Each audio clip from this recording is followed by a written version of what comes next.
After a horror movie was filmed using real human corpses as props, it became heavily speculated that this led to the entire series being cursed. This wasn't due to problems with production or anything on that level. It was due to a large number of premature deaths that the actors on set would come to face.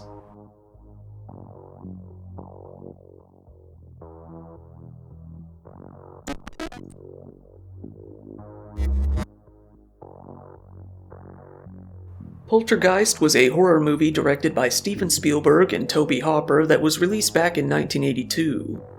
The movie was a major success, both profit-wise and critically. It was one of the top movies that released that year, and ever since it has been remembered as one of the most classic horror movies of the 80s. It was even so popular that it went on to spawn several sequels in the coming years. The movie is mainly about a family moving into a new, nice suburban home that turns out to be haunted by an evil ghost that takes a concerning interest in their youngest daughter. The family, the Freelings, have 3 kids, 16-year-old Dana, 8-year-old Robbie, and 5-year-old Carol Ann. The movie really begins when Carol Ann begins talking to the family's TV one night as it seemingly played nothing but static. One night they got hit with a pretty intense thunderstorm. During the storm, the creepy tree in their backyard comes to life and grabs Robbie through the bedroom window, pulling him outside and attempting to eat him. While the family is distracted trying to save him, Carol Ann gets sucked into a portal in the closet. The family manages to save Robbie before the tree gets taken away by a tornado, but now they're left looking for Carol Ann. The family hires a medium to come check the house out. She confirms that the place is indeed very haunted. She says that the spirits want Carol Ann's life force. So her mother tries going through the portal in the closet. She saves Carol Ann as they drop from the ceiling and onto the floor. However, while it all seems over, the main ghost then ambushes the family once again, pulling Diane out into the backyard during heavy rain. She falls into the swimming pool. This is where a bunch of coffins and skeletons float up to the surface, making for what is commonly considered to be the most horrifying part of the whole movie. Afterwards, the whole family is able to escape by jumping into their car and speeding off. As they leave, the entire house is crushed and absorbed into the portal. It's due to the scene of the skeletons in the swimming pool that many people feel this movie was doomed to be cursed. As it turns out, all of the skeletons used in the movie were real human skeletons. It was actually something that was done in Hollywood fairly regularly at the time, with these actual medical skeletons being cheaper than realistic-looking plastic fake ones. Knowing that only made the movie just that much more intense for the fans, especially when it comes to that scene of the movie. In fact, the actress who played Diane didn't even know that the skeletons were real until long after she had finished the shot. Fans have long since theorized that, because of the amount of real dead bodies used in that scene and the possibly angry spirits attached to them, this film has become cursed. And surprisingly, there's a lot to back that up, with several cast and crew members either dying, growing incredibly ill, or nearly escaping deaths in the years after the film's release. The case of Dominique Dunn is the most well-known when it comes to the Poltergeist curse. Dominique was the actress who played the teenage daughter Dana in the first film. While her career in Hollywood was really taking off, she was having trouble behind the scenes. Dominique met her boyfriend at the time, John Thomas Sweeney, who was a chef, at a party in 1981. They dated for a few weeks and after that short time decided to move into a house together in West Hollywood. However, Dominique soon came to realize that this was a bad play. John was jealous, possessive, and very often angry. They fought virtually all the time, leading to John eventually coming to beat Dominique over and over just a short period of time.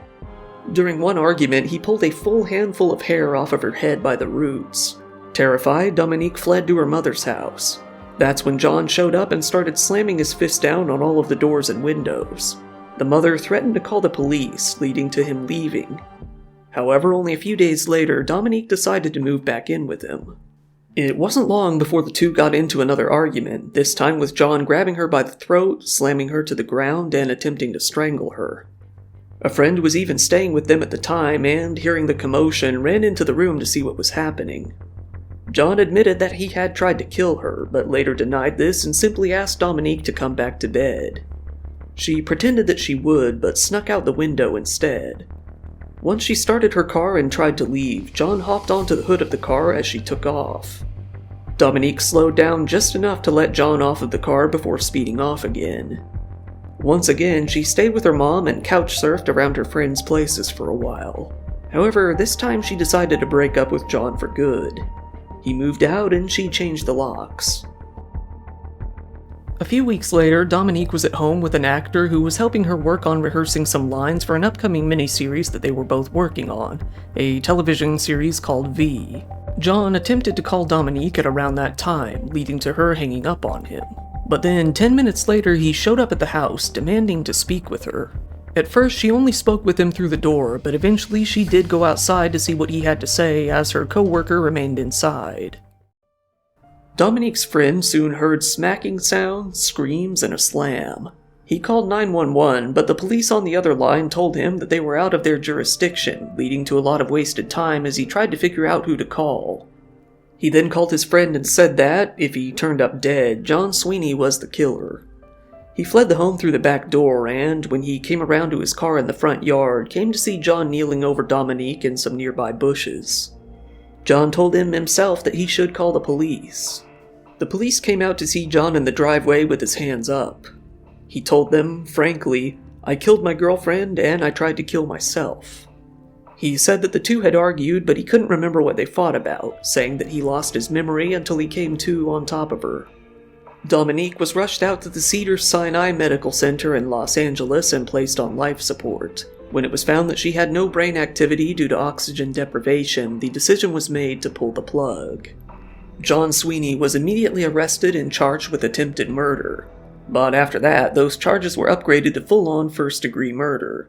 He was later hit with another charge of assault with intent to do great bodily harm when he admitted to the incident in which he strangled her on the floor of their home, leading to her showing up to work the next day with bruises all over her face and body.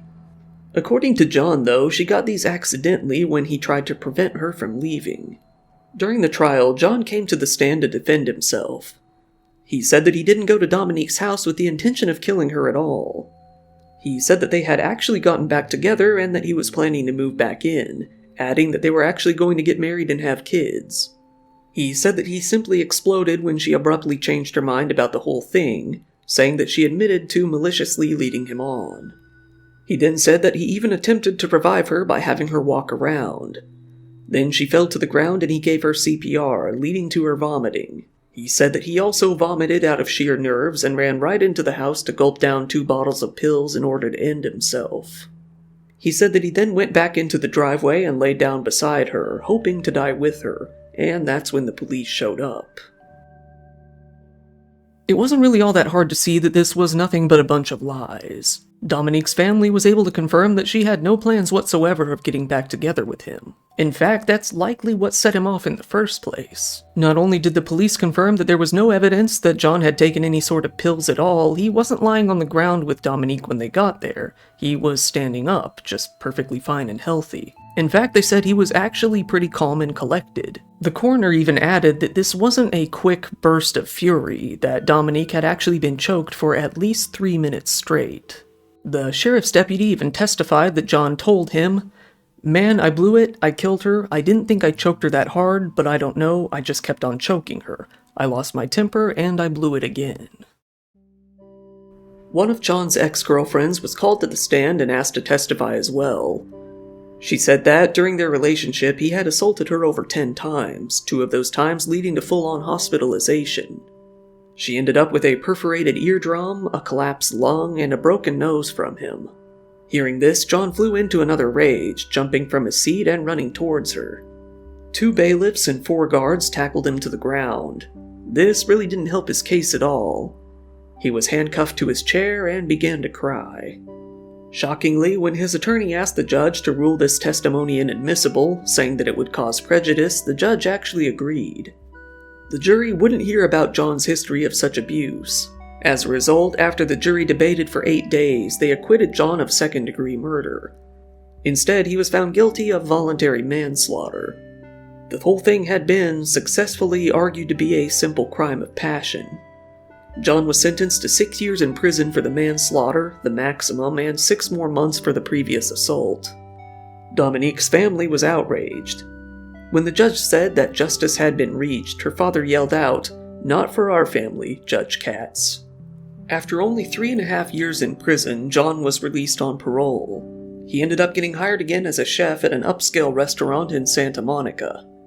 After Dominique's family found him, they went out to his restaurant and handed out flyers to customers, reading, "The food you will eat tonight was cooked by the hands that killed Dominique Dunn." John got angry, quit his job, and ran off. A few years later, Dominique's father was contacted by a doctor living out in Florida who had read an article about her death. The doctor then stated that his daughter had been dating a man who was named John Sweeney, a chef who appeared to look just like the guy. Together, the two were able to confirm that it was without a doubt the same guy. Dominique's brother then contacted the woman and told her about her new boyfriend's criminal history. John then accused Dominique's family of harassing him, changed his name, and went on to flee Florida. John later moved to the Pacific Northwest and changed his name to John Mora, continuing to work as a chef. After this, it isn't quite known where he ended up, but it's assumed that he's alive, well, and probably free. Richard Lawson was an actor that played the character named Ryan in the film. A few years after filming, he was getting a flight out of LaGuardia in New York and heading out to Cleveland, Ohio. This was U.S. Air Flight 405, a flight that was doomed to become infamous. When the flight took off, it crashed shortly after liftoff due to weather-related problems. While the airplane had begun to ascend, it veered off course and hit several objects on the ground, leading into it crashing into the Flushing Bay just off of the runway. Of the 51 people on board, 27 were killed, including the captain himself and a member of the cabin crew. Luckily, Richard Lawson was among the few people who had survived, but this whole ordeal didn't do anything to help the idea that the Poltergeist franchise was cursed. Lou Perryman was the actor who played the character named Pugsley in the film. Years later, he was at his home in Austin, Texas, when he came across a man named Christopher Tatum in his yard. Christopher Tatum had previously been sent to prison on charges of burglary of a habitation and robbery, having just recently been released. He was found to be mentally ill, both suffering from a severe case of bipolar disorder and for having a dependence on 3 different illicit drugs at once. After being in prison for 3 years, he was released. He soon completely went off of his medications, thinking that they weren't helping him, and began drinking heavily. His mother tried to get him admitted into a hospital, but found that they couldn't afford it. The very next day, Christopher ended up attacking his mom's ex-boyfriend with some garden shears and a fireplace poker, leaving the guy with a cracked skull. The two had a history of arguing, and things weren't helped by the fact that Christopher had gone right back to using drugs as soon as he got out of prison. He then fled that scene. This led to Christopher ending up in Lou's driveway, about 2 miles from his house. The two began a conversation, with Christopher later saying that this was in hopes of finding a way to steal his car. Shortly after, Lou went back inside and sat at his computer, feeling nothing was amiss. That was until Christopher suddenly appeared and hit him with an axe more than 10 times. Christopher then indeed stole Lou's car, driving it out to a park where he spent the night. When a sheriff's deputy approached him, he flat out admitted that the car was indeed stolen and he had killed the man he stole it from. Needless to say, he was arrested on the spot. After fully confessing to the crime and pleading guilty, Christopher was sentenced to life in prison. On top of that, he was given 20 extra years for the assault on his mom's boyfriend. Even with Dominique Dunn's death, the Poltergeist franchise was too big not to continue. In the beginning, she was planned to go off to college during the second film, but still have a few appearances. Needless to say, those appearances were scrapped, with the movie simply saying that she had moved. The second movie, set 1 year after the first, starts with the original home's land being excavated, revealing an old cemetery and a mysterious cave. The medium from the first film informs her friend, a Native American shaman, who investigates the cave and finds that the spirit of Reverend Cain, an insane cult leader preacher, still lingers there. It turns out that he was the evil ghost from the first movie. Now that he's free, he's going after Carol Ann again, and the shaman needs to go save her. The villain, Reverend Cain, was played by an actor named Julian Beck. Many people found his portrayal terrifying and his appearance creepy, giving him a bit of a cult following. Little did anyone know, though, his emaciated appearance was due to the fact that he was nearing the end of his life. As it turns out, he had been diagnosed with stomach cancer and was still fighting it when production began. While he was hoping to beat the cancer, it only got worse as filming continued. It seems that he basically gave up on beating the disease, instead hoping to finish what would be his final job as an actor. Luckily, he was just barely able to do that, dying right after his filming wrapped up. Given that the movie was still months away from being released, some of his lines had to be re-recorded by a sound-alike voice actor, but still, he completed the majority of the film before he passed. Many people out there contribute his death to the Poltergeist curse, as he had been living with the disease for several years before succumbing to it immediately upon wrapping up filming. Julian Beck wouldn't be the only actor from Poltergeist 2 to pass from an illness after working on the film. Will Samson, who played the Native American shaman in the movie, would come to meet a very similar end. Will actually was pretty into the spiritual side, saying himself that he felt a demonic presence on set while filming the second movie. He himself performed an exorcism on the set, feeling that all was well afterwards. Well, he may not have been so right about that. Will suffered from scleroderma, which is a chronic degenerative condition that affects the heart, lungs, and skin. 1 year after the movie's release, he was in very bad shape, having dropped from 260 pounds to 140 due to malnutrition. Due to complications from the disease, he had to undergo both a heart and lung transplant. However, the operation didn't take well, and he died from post-operative kidney failure shortly after at the age of 53.